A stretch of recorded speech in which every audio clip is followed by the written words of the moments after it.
This is John Doull for World Alternative Media.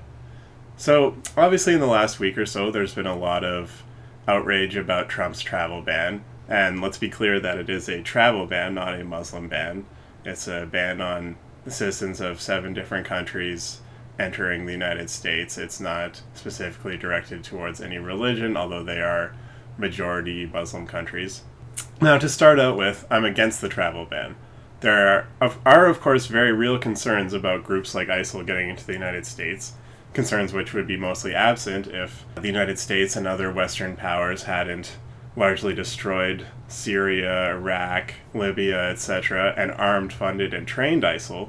But ISIL leaders have openly bragged that they plan to get people into Western countries as refugees, and it has been happening in Europe. So, of course, this is a very real concern. However, I feel that vetting can be done without wholesale bans on citizens of certain nations, and in my view, banning people based simply on country of origin is needless and certainly unconstitutional. More importantly, I'm a voluntarist, and I don't support nation-states, period. Without nation-states, we wouldn't have had these wars of aggression that have destabilized so much of the Middle East and led to the rise of things like ISIL, and without nation-states, we also wouldn't have governments subsidizing large influxes of refugees into places like Germany and handing out welfare on the backs of the local taxpayers. There are many law-abiding people who are in dire straits because of this travel ban. It's affected a lot of people's lives, and many of them are people who had work visas, who travel to and work in the United States. I feel bad for people who are in dire straits because of the travel ban. I hate seeing state coercion bring strife into the lives of peaceful people who just want to be able to move freely, as we should all be able to do. I'm glad people are speaking out against state coercion. However, the hypocrisy coming from the liberal set on this issue is stunning, and I should probably put liberal in air quotes, because these people are the furthest thing from liberal. If they were true liberals, I would like them. Similar things have been done in the past, mostly by Democrat presidents, without the CBC, CNN, or trendy liberals caring. For the most part, they loved draconian executive orders and unconstitutional hijinks when it was Barack Obama in the White House. And when Obama bombed 5 of the 7 countries which Trump just put the travel ban on, none of these people cared. When Obama bombed the Middle East for 8 years straight, none of these people cared. Obama acted unilaterally and overrode Congress to launch illegal wars in Libya and Syria, and he ordered horrific drone strikes in places like Yemen. It was barely ever talked about by the trendy liberal set.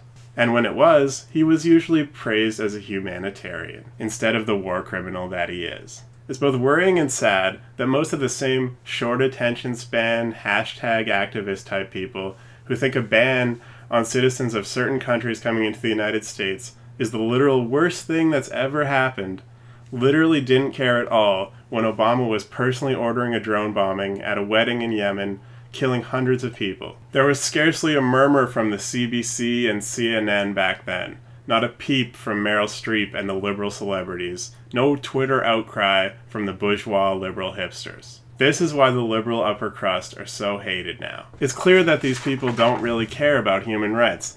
They just care about virtue signaling, being trendy, being on the winning team. And we see this hypocrisy across the board in the outrage that these so-called liberals display in anything to do with Trump when they never cared in the past. Barack Obama promised to run the most transparent administration in history, and then his administration denied more Freedom of Information Act requests than any other administration in history.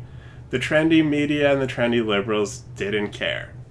Donald Trump tries to go out for a steak dinner with his family and doesn't want to be harassed by CNN reporters while he eats, and suddenly there's no transparency in the Trump administration.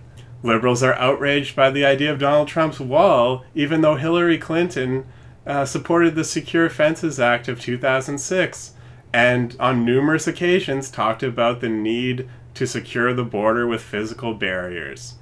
Nobody cared when Hillary said it, but when Donald Trump says it, it's the craziest thing they've ever heard. And we can go on and on and on, from the hypocrisy over liberals who support Bill Clinton and Hillary Clinton and don't care at all about Bill's long history of being a sexual predator and Hillary's long history of threatening Bill's rape victims, and their outrage over Trump's stupid, vulgar comments. And of course, none of these people cared about Hillary Clinton taking millions from Saudi Arabia. The hypocrisy of the liberal set is rampant. Now, we at WHAM are here to be consistent. When Obama was committing war crimes, we were against it. To the extent that Trump may continue the military adventurism of the Obama administration, we're going to continue to condemn it. We're not here to defend Trump. We're just calling out the liberal set on their vast hypocrisy. I think it's very important not to fall into this trap of thinking that just because all the SJWs and all the dumb, trendy liberals are so upset over Trump and they're making all these bullshit accusations about Trump, that somehow Trump is the answer and we all just need to get behind Trump and ignore everything bad that he's probably going to do. It's very important that people, libertarians, voluntarists, all of us who are outside the left-right paradigm, that we remain consistent and keep our eyes open. Let's look at what's actually going on in the world and not fall into the trap of just going along with the puppet on the right because we hate the left, or vice versa. Anyhow, this is Doull from World Alternative Media. Find the truth, be the change.